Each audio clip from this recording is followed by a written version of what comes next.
अग्निदेव ने कहा, राजन, यदि बृहस्पति जी आपका यज्ञ कराएंगे तो देवराज इंद्र प्रसन्न होंगे और उनके प्रसन्न होने पर देवलोक के भीतर जितने बड़े-बड़े लोक हैं वे सब आपके लिए सुलभ हो जाएंगे और देवताओं के राज्य पर भी आपका पूरा अधिकार हो जाएगा। संवर्त ने कहा, अग्नि, मैं तुम्हें सावधान किए देता हूँ। बृहस्पति को मरुत के पास पहुँचाने के लिए फिर कभी मत आना, नहीं तो मैं अपनी दारुण दृष्टि से तुम्हें भस्म कर डालूंगा। संवर्त की बात सुनकर अग्निदेव पीपल के पत्ते की तरह कांपने लगे और तुरंत लौटकर देवताओं के पास चले गए। उन्हें लौटे देख इंद्र ने बृहस्पति जी के सामने ही पूछा, अग्निदेव, तुम तो मेरी आज्ञा से बृहस्पति जी को राजा मरुत के पास पहुंचाने का संदेश लेकर गए थे। बताओ, वे क्या कहते हैं? अग्नि ने कहा, देवराज, राजा मरुत को आपकी बात पसंद नहीं आई। मेरे बारंबार अनुरोध करने पर भी उन्होंने यही उत्तर दिया है कि संवर्त जी ही मेरा यज्ञ कराएंगे। इंद्र ने कहा, अग्निदेव, एक बार फिर जाकर राजा मरुत से मेरी बात कहो। यदि अब वे नहीं मानेंगे तो मैं उनके ऊपर वज्र का प्रहार करूंगा। अग्नि ने कहा, देवराज, ये गंधर्वों के राजा यहाँ मौजूद हैं, इन्हीं को दूत बनाकर भेजिए। मुझे तो वहाँ जाते डर लगता है, क्योंकि ब्रह्मचारी संवर्त ने क्रोध में आकर मुझसे कहा था कि अग्नि, यदि फिर बृहस्पति को मरुत के पास पहुंचाने के लिए आओगे तो मैं तुम्हें भस्म कर डालूंगा। इंद्र ने कहा, अग्निदेव, तुम्हारी बात पर विश्वास नहीं होता, क्योंकि तुम ही दूसरों को भस्म करते हो। तुम्हें भस्म करने वाला दूसरा कोई नहीं है। तुम्हारे स्पर्श से सभी लोग डरते हैं। अग्नि ने कहा, महेंद्र, जरा राजा शर्याति के यज्ञ का तो स्मरण कीजिए, जहाँ चैवन मुनि यज्ञ कराने वाले थे। आप क्रोध में भरकर उन्हें मना करते ही रह गए और उन्होंने अकेले अपने ही प्रभाव से अश्विनी कुमारों के साथ सोम रस का पान किया। उस समय आप अत्यंत भयंकर वज्र लेकर मुनि के ऊपर प्रहार करना चाहते थे, किंतु उन्होंने कुपित होकर अपने तपोबल से आपकी बाहों को वज्र सहित जकड़ दिया। तब भयभीत होकर आपको फिर उन्हीं महर्षि की शरण में जाना पड़ा था। अतः क्षात्र बल से ब्रह्म बल ही श्रेष्ठ है। ब्रह्म बल से बढ़कर दूसरा कोई भी बल नहीं है।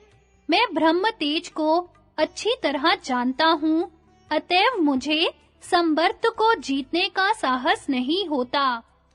इंद्र का गंधर्व राज को भेजकर मरुत को भय दिखाना और संवर्त का मंत्र बल से सब देवताओं को बुलाकर मरुत का यज्ञ पूर्ण करना।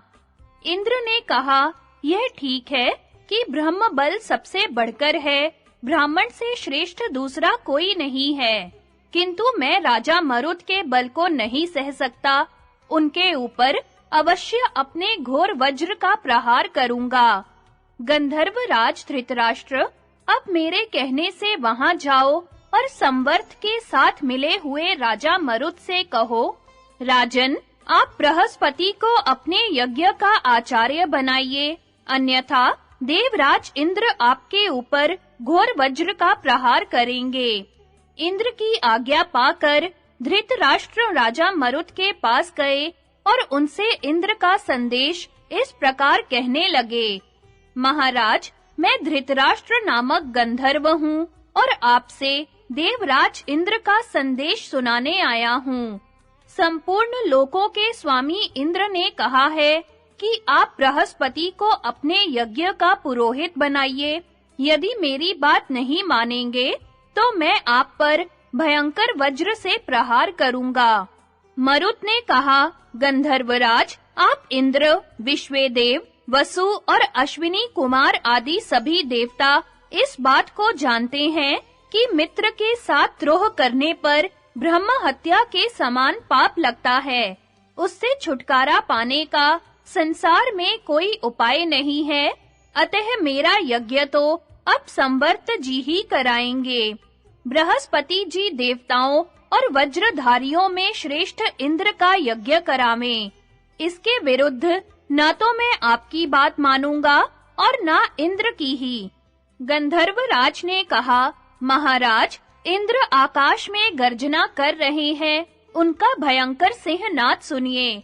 जान पड़ता है अब वे आपके ऊपर वज्र छोड़ना ही चाहते हैं, अतः आप अपनी रक्षा का उपाय सोचिए, इसके लिए यही समय है।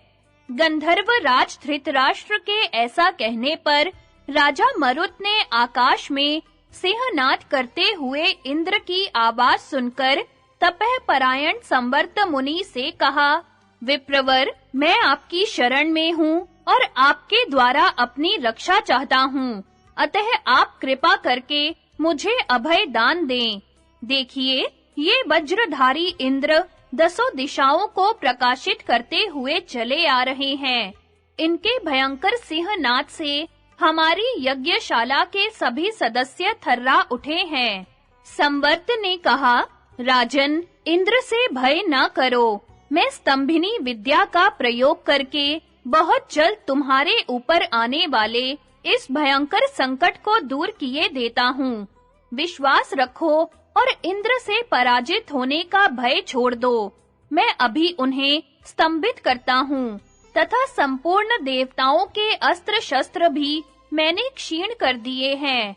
मरुत ने कहा, विप्रवर, आंधी के साथ ही जोर-जोर से होने वाली वज्र की भयंकर गड़गड़ाहट सुनाई दे रही है।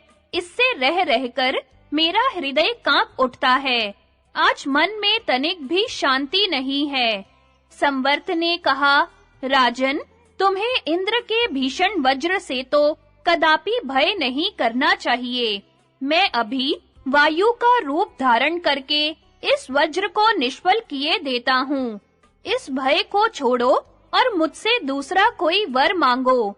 बताओ, तुम्हारी कौन सी मानसिक इच्छा पूर्ण करूं? मरुत ने कहा, ब्रह्मर्षि, अब ऐसा प्रयत्न कीजिए जिससे साक्षात इंद्र मेरे यज्ञ में शीघ्रता पूर्वक पधारें और अपना भाग ग्रहण करें। साथ ही अन्य देवता भी आकर अपने-अपने स्थान पर बैठ जाएं तथा सब लोग एक साथ सोम रस का पान करें। तदनंतर संवर्त ने अपने मंत्र बल से समस्त देवताओं का आवाहन किया। फिर तो इंद्र अपने रथ में अच्छे-अच्छे घोड़े जोतकर देवताओं को साथ ले सोमपान की इच्छा से अनुपम पराक्रमी राजा मरुत की यज्ञशाला में आ पहुँचे। देव वृंद के साथ इंद्र को आते देख राजा मरुत ने अपने पुरोहित संवर्त मुनि के साथ आगे बढ़कर उनकी अगवानी की और बड़ी प्रसन्नता के साथ शास्त्रीय विधि से उनका अग्र पूजन किया। संवर्त ने कहा, देवराज, आपका स्वागत है। आपके शुभागमन से इस यज्ञ की शोभा बढ़ गई। मेरे द्वारा तैयार किया हुआ यह सोम रस प्रस्तुत है, आप इसका पान कीजिए।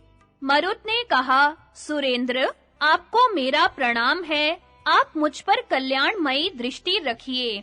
आपके पधारने से मेरा यज्ञ और जीवन सफल हो गया। ये संवर्त जी मेरा यज्ञ करा रहे हैं। इंद्र ने कहा, नरेंद्र, आपके गुरु संवर्त जी को मैं जानता हूँ।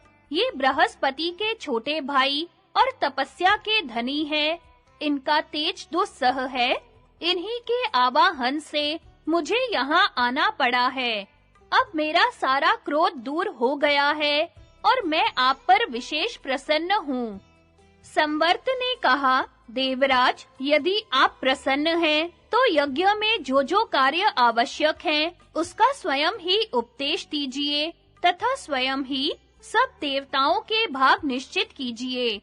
संवर्त के यों कहने पर इंद्र ने देवताओं को आज्ञा दी कि तुम सब लोग अत्यंत समृद्ध एवं चित्र विचित्र ढंग के अच्छे-अच्छे सभा भवन बनाओ, जिससे यह यज्ञशाला स्वर्ग के समान मनोहर जान पड़े।